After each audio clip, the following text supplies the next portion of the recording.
error occurred. What the heck is that?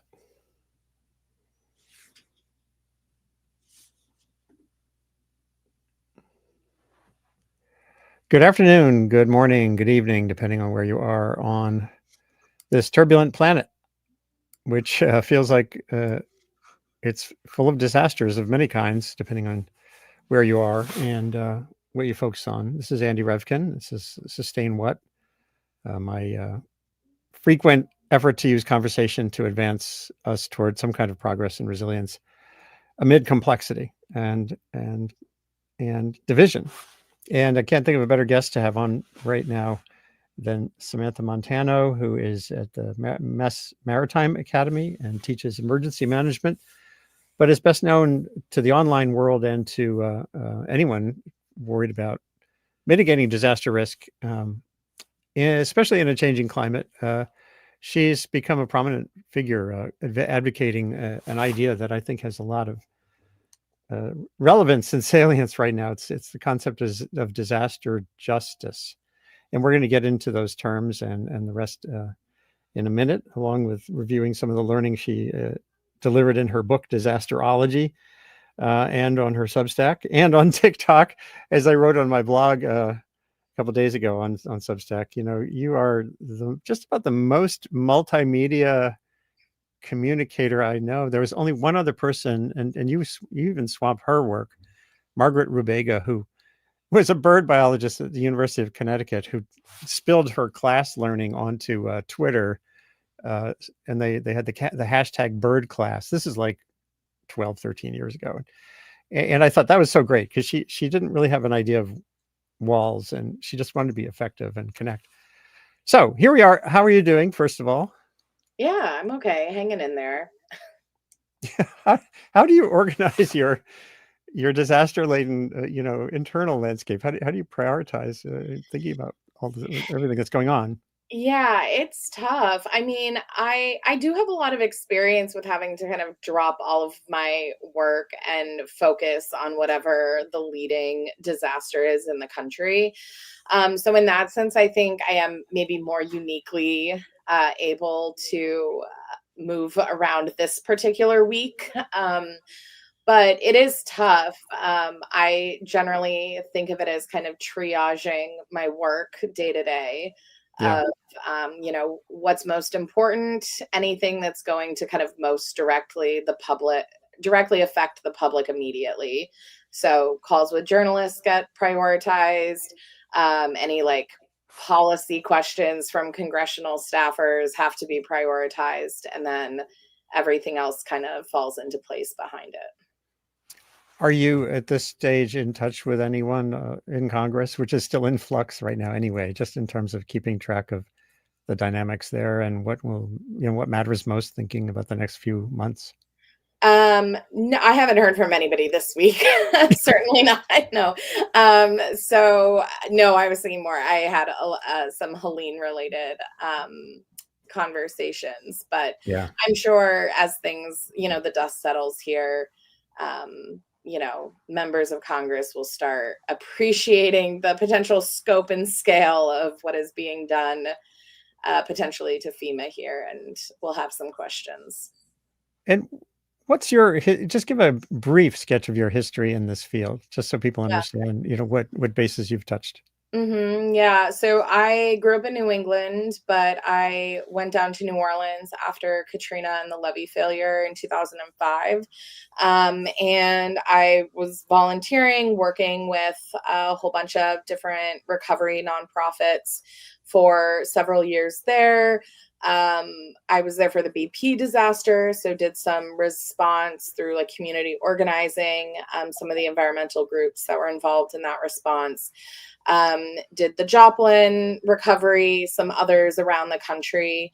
And so my like background is in the nonprofit sector, in disasters and like grassroots efforts. Then I went to grad school and I got my master's and my PhD in emergency management. My research Started out focused on the nonprofit sector and disasters, and quickly expanded into kind of broader emergency management policy and how that intersects with the climate crisis. And then, kind of since then, I teach in an undergrad emergency management program at Maritime, and do all of this like policy, public engagement type work kind of on the side. Yeah. So you've seen a lot, especially being there in the early days after Katrina. I was reporting on Katrina, but there were other reporters on the scene when I was at the New York Times. I was doing this sort of background reporting on the levees, but I've been in other disaster zones. One EF5 tornado in Maryland. So I get this sort of sense of, and also Hurricane Ivan in 2004. It's such an amazing and horrible sort of experience to see how, and as you've written in your book, here's one line from your book that's going to get us to the justice part. We all in the media, we focus on the thing, how many buildings got wrecked, blah, blah, blah. But we really don't track the social kind of echoes, and not just the echoes, but the predicates. What led people to be living in mobile homes instead of in a sturdier home, or in a floodplain instead of on a hill, that kind of thing. And you really have nailed this, that the disaster, the event, is really, I won't say a minor part of the phenomenon, but it's sort of it's a function of all these other parts. So just talk about that a little. Yeah, I mean, as I say there, we often have this idea that when a hurricane shows up or a tornado shows up, that it's some kind of freak of nature, this thing that we have no control over. And disaster scholars have been talking about this for many decades, that no, it's, you have this hazard, which may be natural, although climate change is complicating that. And it interacts with this community, it interacts with all of these vulnerabilities. And those vulnerabilities are created largely through policy, through social conditions, through culture. And so when that hazard shows up in our community, it's not, showing up to some blank slate where, everyone is equal and the potential for damage is all equal.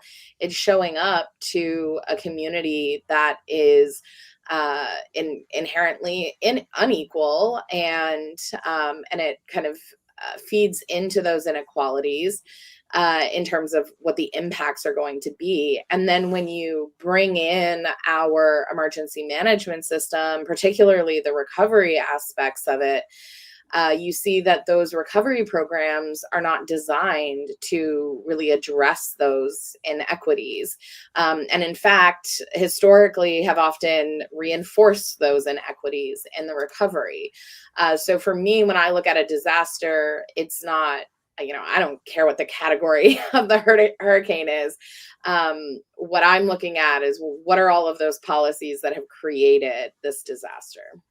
Yeah, and you're reminding me, and because of it, I'm going to show something of Ben Wisner's early work. This goes back, I don't know, decades, and this is, I think, in your book, but it's certainly in your Mhm. knowledge. There's this pressure model that I only learned about a couple of years ago, and it's, you look at the things that lead to when the hazard hits. That's the storm or the flood or the heat wave or whatever. The predicates, again, the progression of vulnerability is really all about power, about well, again, inequity, or what forced someone to live in a floodplain if they're not Right. rich. And then there's the release model. Let me see if I can get this yeah, which is sort of the opposite. Mhm. How can you, it's not like just building a flood wall, Mhm. but that's all so antithetical to how we tell stories in the media and how people think. Systems thinking and systems action sounds, you know, fairly straightforward when you're looking at a flow chart or like this. But how do you do it? And I think this gets to your concept of disaster justice a little bit. Yeah, it does. So in emergency management, historically, to the extent that we've done anything to try and reduce our risk here, what we focused on are those things under hazard mitigation, right? FEMA is engaged. Other federal agencies, state agencies, local agencies are doing those things, not always well and not always enough. But the left side of this model is largely going unaddressed in emergency Right. management. And part of that is because this is really complicated, right? Even something on this list, which we are kind of trying to address, like insurance. Oh my God, like it's deeply complicated, right? There's no, Yeah. I don't think, like good answers to the insurance problem in the US right now, for example. Um, No. let alone before, getting to some of those other even kind of more entrenched elements of society that emergency managers genuinely do not have control over, right? And that's why I think I like the concept of disaster justice, because it's much more broad than just emergency management. Right. And it connects emergency management in to other social movements and other kind of aspects of our community that we know are having a huge effect on how disasters play out, that we've kind of been siloed away from. Yeah. Well, so much of government is compartmentalized. You know, setting aside their ideological frames and some of the motives, this idea of the Elon Musk, uh, Vivek Ramaswamy total reassessment of government. It feels like it's something we should be doing, not the way I think Trump envisions, Sure. but but but so many, you have this compartmentalization. You have like the Mhm. housing is a key part of this whole landscape, including for climate resilience, but is way over there. And FEMA has got its own historical, constraints from the legislation. So Yeah. is there a way? Well, maybe I'm jumping the gun here. This is like should be like the last part of the discussion we have today. Let's save that thought and let's get back into the foreground, and the idea of justice, and then we'll get to the sort of like can we fix it part. Um, so here, back to your book again, which everyone I think who's interested in this arena should absolutely read. It came out in 2021, but it's a really valuable kind of primary resource. You get at this concept of these imbalances in society that I've been digging into on my blog for a while. Again, as a journalist, I wrote about like climate adaptation starting in 2002, but that was just covering the news because it was coming up in the climate talks, and I didn't really start talking to social scientists about climate risk till really 2000. 2015, maybe. I mean, Steve Strader and Walker Ashley, who map all this stuff with their expanding bullseye method. I started to talk to people more just in the last 15 or so years, and I feel that was a real failure of mine. And now that you see it, now that I see that pressure model, I see it everywhere. And I wrote this piece about when the infrastructure money was coming, even before the Inflation Reduction Act. The big question really was, who has not just deserves it, but who has the capacity to seek it, and that like. So just let's dig in on justice. What's the justice angle here? Why does that word matter? Yeah, I mean, like I said, I got started doing this work uh, in New Orleans, where you have a kind of this particularly stark case of injustice. And I think for a lot of Americans, if not most Americans, even if you had not necessarily paid attention to disasters, Katrina was the one where the racial inequities and the class inequities became very viscerally. And so for me, coming up in the field in New Orleans, for is really an experience. For me, here you say kind of years to notice that. For me, I think it was something that I noticed right from the start and spent a lot of time being confused as to why other people weren't seeing this as clearly as I was.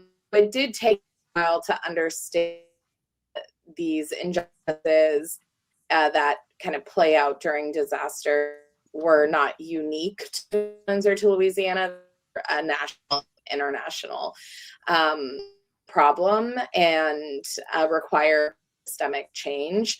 But now, once you see it, it's really hard to unsee it. It's everywhere. But so much of getting people to see this is kind of up this conventional understanding of what a disaster is, and the way people through which is a really difficult and kind of complicated thing to do. You mentioned I'm on so many platforms online. That's one of the reasons why, is because I think you have to like meet people where they're at, and like spreading this idea of disaster injustice, helping people become more educated on disasters generally and emergency management specifically, is, I think, a precursor to even be able to start kind of organizing for disaster justice. Yeah, the signal got a little weird there when you were just describing what it was about New Orleans, your experience there, that really brought this forward, and then you were realizing it was more generalized. Could you just repeat a little bit of that? It got a little garbly for. Sure. Yeah. So my like how I came up in emergency management was in New Orleans during the recovery. And I think for most Americans, or a lot of Americans, that was the first uh, disaster where it became really kind of like crystal clear that this was an event that was rooted in discrimination and inequity, particularly in terms of race and class. And that became kind of almost impossible, I think, for people to ignore. So for me, being immersed within the city throughout the recovery process, right? Driving across the city and seeing that, oh, well, Broadmoor has been recovered and put back together, and the lower ninth hasn't been put back together, right? You start to have this very kind of like visceral understanding of what this looks like in practice, not just in theory. That's great, and we have a comment here from someone who lived in Hurricane Alley for 50 years. One thing we haven't talked about yet is how this landscape is changing, meaning either through climate change or just because rare things happen rarely and are popping up in places that are more populous than they used to be. How much does that weigh in? New Orleans at least has the history of being in a Gulf of Mexico hurricane zone. And when you think about the disaster awareness and community needs and community understanding, so communities are fighting for vulnerability reduction. What does the changing landscape of loss and impacts mean? How do you convey this to a place that maybe hasn't had a hurricane yet? Yeah, I mean, I think it's tough. Obviously, we just saw this in Western North Carolina. But this is part of like what is the responsibility of emergency managers to be doing, right? Part of the job of emergency management is helping your community understanding its hazardscape, its riskscape. And that is, we have different strategies, different like ways of doing public education, thinking about integrating this into K through 12 education. So there's plenty of ways for us to be doing this. And the part of this issue here with climate change and these other factors that are increasing our risk is we talk a lot about needing to adapt our communities to this new reality. We also need to be kind of adapting how we think about our risk, right? And how we think about disasters, because it is changing. And that is something I think that's going to take some time. It's also why I think it's so important that when we do have disasters happen and they have a lot of media attention on them, that we're being really clear about what the causes of these events are and what the implications of these events are for other parts of the country, right? Like, can this happen where you live? And really providing a strong kind of like disaster narrator through those events to help kind of walk people into this new reality. Well, yeah, there we get into the media landscape becoming so polluted Hmm. and multifaceted, where not everyone, where people are getting are following different narrators. Hmm. When you look at, like, as Helene was unfolding, I, like you, I'm sure my hair was catching on fire watching people spread hugely surreally false rumors about weather control, not to mention, bodies being buried in streets and stuff. So there is no narrator. There's no Walter Cronkite anymore, for those who grew up in the 20th century like me. So that seems to cut against the possibility of a Well, trusted voice. maybe. Yeah, maybe. I mean, and our media landscape is a total nightmare, right? Like, historically, if you look back, like, how did this used to happen, right? You have historical examples of like local journalists, right? Right. That did. And you have, in some cases, like certain politicians that were well trusted and could kind of step in. I do think that given our landscape, um, not to say that like that narration won't ever come from media, but I do think we need to be looking kind of elsewhere. And this is one of the, again, goes back to being on multiple platforms, right? Is, Right. making sure that kind of no matter where people are, that there is at least one kind of guiding voice on, to point out where there is misinformation and to be providing accurate information. And I will say that is one of the criticisms that I have really had of local emergency management, totally acknowledging that they are low on resources, but to not have kind of a broad online presence as an emergency management agency, I think is a really huge mistake. And it was something we saw in Helene, right? Like a lot of those agencies didn't have platforms to even be pushing out accurate information. They were reliant on the media. And luckily, this time, the media did work to combat that mis and disinformation. But that's not always the case. And so I think, like, within our field, we need to be taking on more of the responsibility for helping to be a source of accurate information and being a source of information that people are familiar with and know where to find. Yeah, well, if anyone's on TikTok, they know where to find you. And you've done some remarkable things there. You have a library of 860, how many books Something. on I think that now it's up to 1,000 probably. on disaster issues, and you did kind of explainers about the books, and then now more generally, you've been starting to lay out some basic primers on Not the language listen, of as a disaster management. disasterologist, I really am not trying to actually go to disasters. I like to show Yeah, I ha- think that I've been very hesitant to get onto TikTok. I feel like I'm too old to be on there, but Well, here's guess the what? I thing. feel older. But no, look, I mean, I teach, as I mentioned before, most of my students are like 18, 19 years old. they are not looking at Blue Sky. They are not looking at Twitter, right? And so you have to meet people where they're at. I wrote a newsletter probably a couple years ago at this point, kind of going through what emergency management and disaster stuff was even happening on TikTok at the time. And there were something like 3 agencies on there.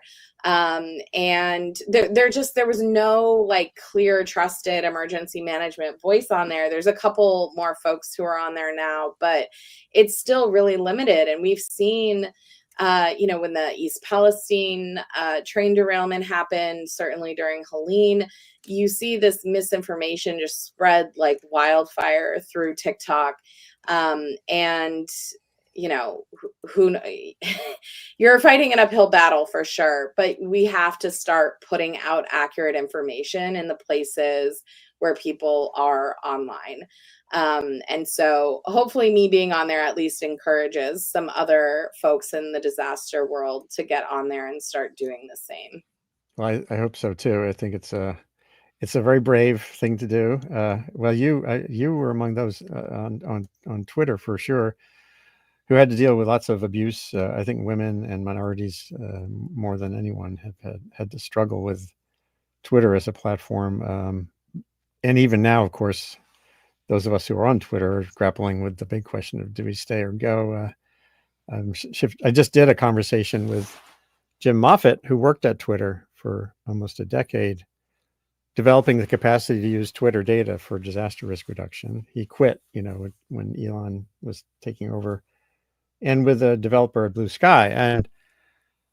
And we were, the focus was, can Blue Sky or some other platform supplant Twitter as a useful tool in thinking about an unfolding calamity? And I don't know if you're still in this sort of dowsing phase. Dowsers are the people who hold out a stick and are looking for water.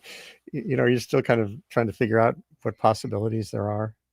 I mean, yeah, I mean, also the like online landscape is always changing, right? So I think we have to kind of always be changing with it and looking for what the next thing is. I have become much more active on Blue Sky in the past week. I've been on there for a while though. I'm not currently no plans to delete my Twitter account just because I know when there is a disaster that happens, I personally want to know what's going on there, what's being said. Right. But I don't think Twitter is, I said this during Helene, that Helene was Twitter's last disaster. It's not a useful website for finding accurate information in disasters anymore. It isn't. Not unless you're willing to really work and right. Yeah. Yeah, so which is unfortunate because as many of us have talked about for a long time, Twitter as a platform was uniquely well suited for communication and coordination during moments of crisis, just in terms of the way the website was structured. So to lose that is really frustrating. I am very hopeful about Blue Sky. It does seem like a lot of people are migrating there. I think the question is going to be who exactly goes to Blue Sky. I think one of the things about Twitter that sometimes people miss in terms of the reason Twitter was so useful in disasters was who was on Twitter, right? It was journalists and experts, people who like in those moments could connect and kind of articulate what was going on and spread that information beyond Twitter. And the other thing is I don't think people have a deep enough appreciation for how much of the content on other apps was coming from Twitter specifically. So I think for Blue Sky to actually be successful in the way Twitter was, it has to have those two elements. We have to have the journalists and the experts on there, which seems like it's happening. But we also have to have it hold that like cultural place of kind of being one of the places on the internet that then produces the content for the other platforms. Yeah. And what do you think about, I'm going to get into a couple more themes, one of which is next steps for FEMA. Another is the idea of a national disaster review board or the equivalent. We've talked about that before.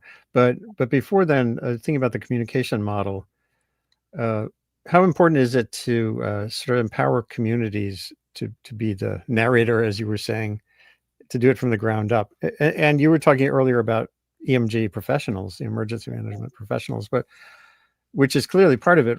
I was blown away. Let me see if I can show this. As Helene was unfolding the sort of the early days, there was a young guy. He's a YouTuber named Mark Honeycutt, who's from Western North Carolina, and he sort of is a YouTuber of his. Not a, what do you call those? Flying. It's like a mini helicopter thing. Mm-hmm. But then he wanted to see what was actually going on in Chimney Rock. Mm-hmm. And so he hiked there. Like, he drove as far as he could, and he hiked in, and he shot video live, and he posted it on Twitter. It got millions of views, also YouTube. And he found people saying, hey, there aren't bodies all over the streets. We're cleaning up. It's a horrific disaster. There are people who died, but and it was very cleansing and clarifying. It didn't come close to replicating the spread of the fakery. But I Right. wonder if there's a way to get to enable communities to sort of be part of the storytelling. I don't know where this sits in the priority list, but it feels like an opportunity to Yeah. me. Yeah, I think so. And I mean, historically, that's the role that local journalists filled. And now Yeah, we have, the collapse of local journalism. So even though they're out there, the papers there did a great job. You just don't have enough of them. So I do think, like, switching into this, spontaneous kind of, I don't know, citizen journalism maybe here is definitely something that has some potential value. I do think that there is reason to be careful there, and I think hearing directly from survivors themselves is really important. That's one of the great things about Twitter, is that as soon as cell service comes back, you can hear directly from folks right. who are there on the ground. But one thing that I think is really important to keep in mind is that although survivors are experts in their own experience, they are not experts in the emergency management system. And so they often, we don't know what we don't know. And so there can be a lot of misinformation that spreads accidentally from folks who are just kind of passing along that information that they've stumbled into. Right. And so I do think that there is a need for some kind of moderator there to help say, okay, but here's that broader context of, like, the $750, not just what one single random FEMA person told you. Like, here's the actual, Right. like, this is how this process works. And so I think there's room for both, right? But I do think there needs to kind of be a balance there. For sure. And again, these incidents have become so politicized. It is hard. Presidents, part of their job description is going to disaster zones. And I remember, I think it was 3 years ago, I posted on when Biden was just one after the other going to zones of disaster to console people and meet with local officials and like. Deanne Criswell is amazing. You were on a show I had with her. I think she's been fantastic as a voice of concrete, results focused action in these arenas. It seems it seems really hard to avoid the sort of the charge of politicization too. I guess this gets back to what you were saying, perhaps about leaving it more to the local voices. Should presidents be flying around and doing this stuff? What do you think about all that? Yeah, this is one of those things where kind of no matter what you do, someone's going to be mad at you. So you might as well do the thing that is most helpful. Right. And our kind of take on this in emergency management is that we do not want presidents flying in to disaster zones when we're still trying to do life-saving things.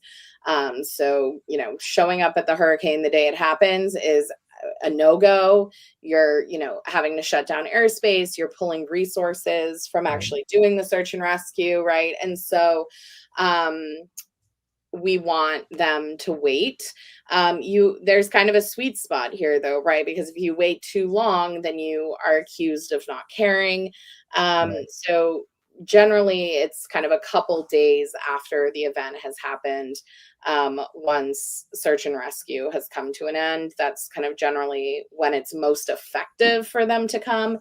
And I do also think that, operationally, all we really need the president to do in most disasters is sign a presidential disaster declaration. Right. Once they've done that, that's, the rest is up to FEMA and to the other agencies.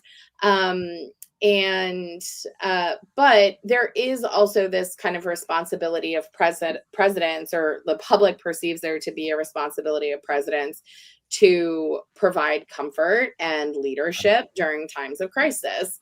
And that's, I think, where things can get a little bit more complicated, depending on what your politics are, what the politics of the community that have been impacted are, the timing, right? Is this right before an election where Right. it's going to seem more politically motivated that you're showing up, versus right after the election where it seems like, well, why else would you be here? Because you actually care. Right. So that's all also, though, I think part of that like disaster narrator element that I'm talking about here. Presidents have often not been very good at, and this ties into leadership, have often not been very good at kind of holding on to the narrative during disasters. It gets away from them really quickly. And that can kind of add to that turmoil. Right. Getting back to the idea of a movement, which, as far as I understand, you've been advocating for the public to put more pressure on policymakers and elected officials to do certain things to make a more equitable response landscape and resilience landscape. I've also written a lot about preparedness, readiness, sort of mitigating the disaster outcome as much as we can before the worst happens. And there are all these models, many of which grew out of the earthquake, more in the earthquake preparedness arena, for community vulnerability days. They have the great shakeout. And I said, shouldn't we have a great shakeout for sort of an all hazards shakeout, not just an earthquake shakeout? And then you have people on the ground looking around their landscape, identifying vulnerabilities, which can include poverty and homelessness, and sort of then getting a clearer picture of where those action points are. And is that something that could also build toward that wider idea of disaster justice? Yeah, I think so. I mean, disaster justice is a very broad concept, right?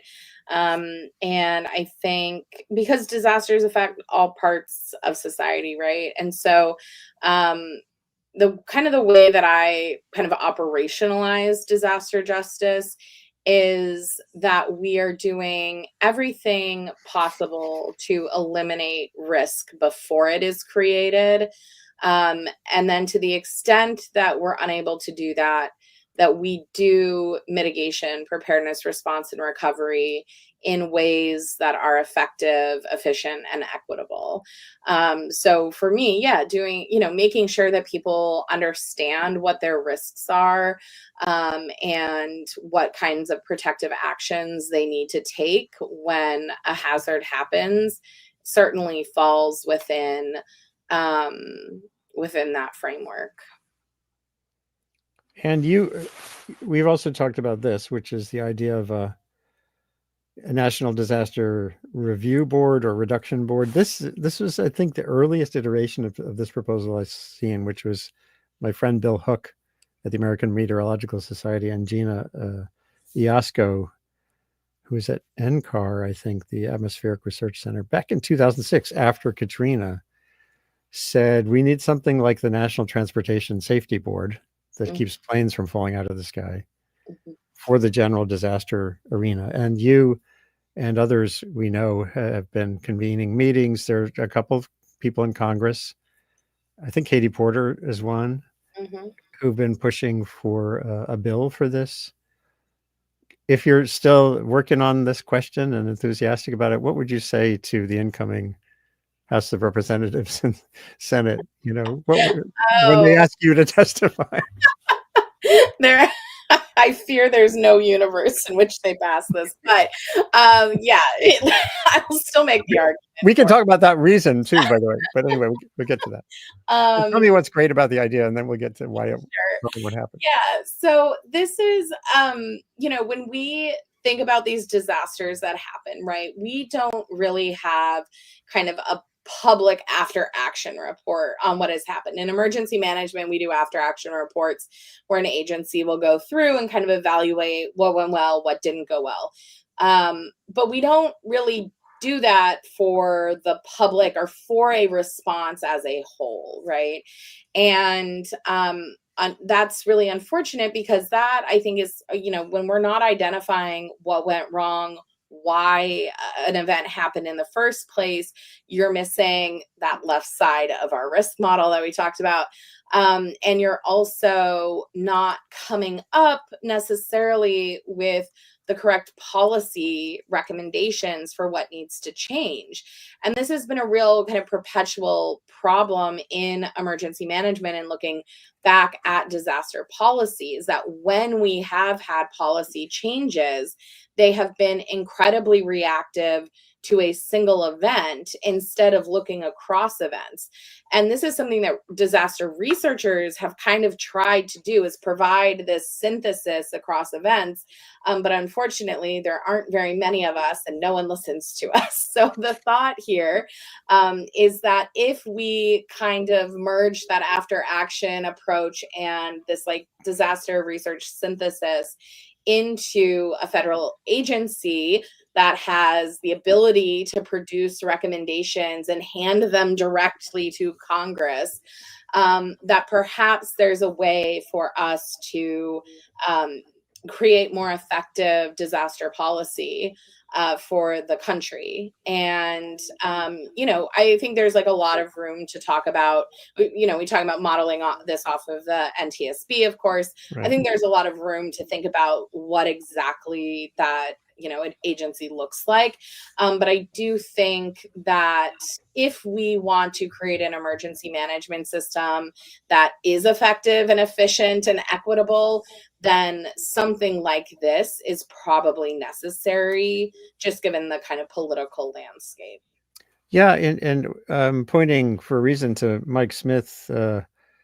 He's been at this since 2012 and keeps writing pieces. He's very concerned about the National Weather Service, some degradation of severe weather forecasts and the like. And he's politically at the conservative end, the pro-Trump end of things. And I hadn't thought about this until this very moment. Maybe something we could to do that would be a co-written op-ed between him as a kind of Trumpy and some of the people who are coming at this from the Democratic or progressive side of the arena together, saying this is really needed and this is why. I don't know. I might have to see if I can round up some people. It sure feels. I mean, getting back to what I said a minute ago about the reasons it's unlikely to happen, is it produces a picture of culpability. Mm-hmm. Yeah, even on the liberal side, I've seen too many instances where like both recent governors of California, Newsom and Jerry Brown, when there were bad wildfires, they do speeches about climate change. Mm-hmm. But I chided them on Twitter a few times for not mentioning, where people are living and the need for zoning and for fire codes and stuff. So there's politicians don't like it when these high level concepts like climate change become local accountability stories. Right. Yeah, no, it's very frustrating, the climate thing. I know you talk about this a lot. We don't use the term natural disaster, but the term climate disaster drives me nuts for the exact same reason, right? You're pulling one factor of many in why that event happened. And I think that's also like a huge problem, and part of the reason that we have not done as much climate adaptation as we should have done at this point is because within the broader climate movement, there is this tendency to not think critically about disasters and their causes. And so there is this overarching sentiment that if we address climate change, if we mitigate climate change, then the disasters will stop. And that is just simply untrue, right? They will not be as bad, which is great, but they're Right. still going to happen because we haven't addressed those other root causes.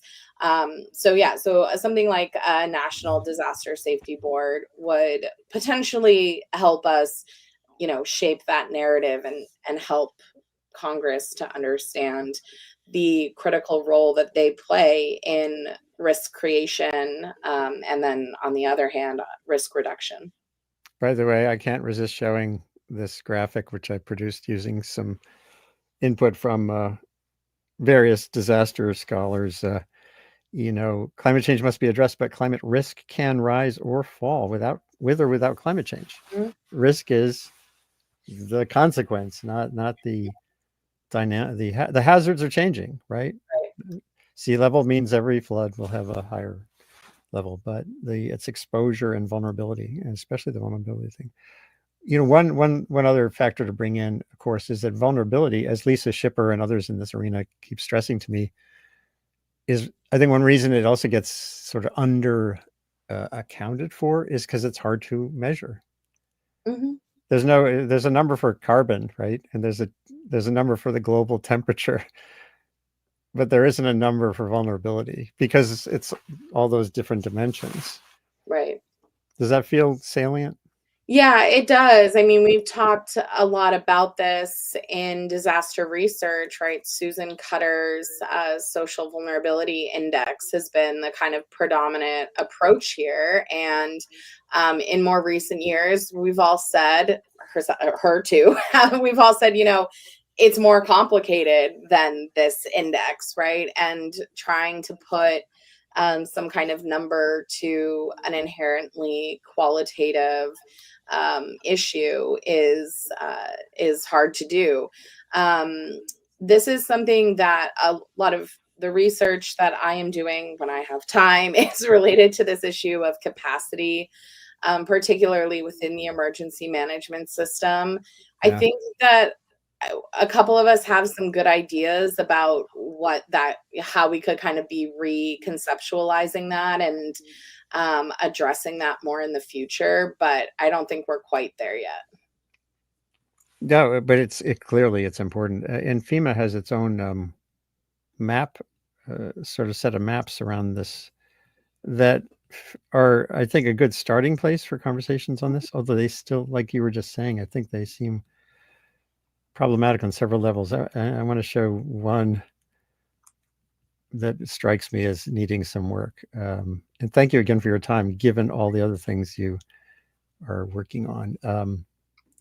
So here's the FEMA National Risk Index Mm-hmm. website, which just seems really interesting. Mm-hmm. But I find it disturbing that social vulnerability is labeled as green, and the highest vulnerability is dark green. Now that strikes me as a communication issue, just as a Yeah. layperson. Yeah, I don't know the background on the color decisions. No, I know. Although obviously, getting into these data and making sure communities in different counties know what we know what is known about vulnerability and or resilience. That's community resilience. And how do you measure that is another question. Right. Yeah, The hazard. these Sorry. things are very complex, right? And FEMA is, to their credit, I think FEMA really is trying to produce data and tools and information for local communities to be able to act on, because it's hard, right? If you're like a small rural county, you don't have the resources necessarily to even go out and do your own survey and try to figure out what your communities' resiliences or like you just don't have those kinds of resources at a small agency. And so, but this is very kind of like indicative of one of our big problems in emergency management. We aren't addressing the problems within the system kind of at its base. So in this case, and one answer is for FEMA to try and put together these tools and other you know, technologies or whatnot for local emergency managers to try and use and piece, you know, their risk assessments together. Another approach would be to build out our local emergency management agencies, create partnerships between universities and those agencies, and work together one-on-one to better understand a community's risk and resilience or what, you know, whatever it is. And you know, it's just that is going to require more money, more attention, and the political will to do it. Yeah, I do think often that when you think about a distributed problem like societal vulnerability to hazards, there's a university or at least a community college everywhere. Mm-hmm. And the more they can act like the historic land grant or extension service style educational institutions, the better off they'll all be, especially if you want to build trust and literacy, whatever we can do to harness the academics power for the sake of the surrounding communities seems to be a good thing. One thing I want to be sure people who watch this now or later are thinking about is your blog. Is it still monthly? Yeah, the newsletter. Yes, it is. Yeah, newsletter. I can't avoid thinking of these as blogs. Sure. Just because of my .earth history. So it's there. It's on Substack. It's disasterology.substack.com, and it's a monthly kind of an informal distillation of things that are on your radar. What in the world are you going to be writing for the next one? Well, it is a work in progress. I am planning, so I printed out Project 2025 yesterday, and I'm going to go through the whole thing because, you know, the FEMA section in there is quite short. It's like a page and a half long, maybe. But although impactful, what they fit in that amount of space. But emergency management, you know, cuts across all federal agencies. The actions taken by other federal agencies have a huge influence on our overall risk nationally. So I think to really get a full understanding of what the potential policy implications are here, you really do have to look through the entire thing. So as soon as I have the time to read through those 900 pages, I will be putting out a series of blog posts. We'll definitely be covering that in this month's newsletter, and we'll be posting about it extensively to help people kind of understand what the potential implications are over the next few years. Well, I'm glad you have the resilience to keep at the work you're doing, both in the classrooms and in the public sphere. There is a question that came in, an observation and a question from Ricardo Lopez Torrijos, who says, for effective participation, the public has to be informed about the response / prevention / mitigation options, but the in-charge agencies frequently fall short in that information function. This is kind of what you've been saying. And he says, which makes the public participation an exercise in frustration. Any last thoughts on distilling that? Yeah, no, I totally get that, right? Anybody who's like ever tried to like find your town flood map, or, you know, you show up at a city council meeting and you're like, what is everyone talking about here? It is very frustrating. This, I think, all, you know, I think most emergency managers across the country know that they need to be doing more of this. The issue is resources, I think. You know, it takes a lot of resources to do public education and to hold community meetings and all of those things. And, you know, we have part-time emergency managers in most agencies across the country. So we're not even close to having those resources at the local level with any agencies. to do that legwork that needs to happen. So I think maybe I'll like end on a positive note there. I do think that looking at the state level agencies may be a place where there are more resources and we may have some more flexibility to be doing more of this. But depending on what these policy changes are in the near future here, that could all kind of get tossed up in the air. So Yeah. Well, one of the realities, climate folks like to say, physics doesn't stop if Right. just because our policy stops, but there's also the reality that climate, that disasters, hazards are out there, big ones, Right. with or without climate change. As everybody's trying to parse out what the next couple of years are going to look like, one of our wild cards is what disasters are going to happen, right? Is bird flu going to kick up? What are we going to have, a major hurricane, major fire? We're the entire country effectively is in a drought right now. Right. So I think all of those things have potential to kind of shift our policy directions here. So yeah, there is an element of waiting and seeing here. Yeah. Although, again, to me, it's like with heat, when the Biden administration came out with heat.gov, a resource for tracking heat, I kind of was critical. I said, you should at the very least have a cold.gov also, because more people actually die from cold. And it turned out, I looked, there was a University of Michigan State Health and University of Michigan and Michigan Health Department paper, which found, no surprise, that the things you would do to cut heat vulnerability are the same things you would do to cut cold vulnerability. They're the same things. So Yeah. for efficiency's sake, it would seem to me there's a lot of opportunity for communities to do a cross hazard landscape assessment and say, what are the things? Well, getting homeless people off the street, making sure old people, where old people are. Mhm. There's a list that's good for all of them. Right. This is why, so in emergency management, we call this approach taking the all hazards approach, right? Where research has told us for a long time that there are more similarities than there are differences between different hazards, right? So the way that you need to address mitigating heat actually looks very similar to the way you need to address mitigating a hurricane, for example. Right. Which theoretically should make things easier for us, but unfortunately, people keep forgetting that. Well, it's been great to reconnect with you. And again, there's a lot going on, so I'll let you go. But I still want to do another webcast on the National Disaster Review Board. Sure. And maybe we can think about something on the all hazards approach, because, I've written or webcasted around some aspects of it, but not dead center on it.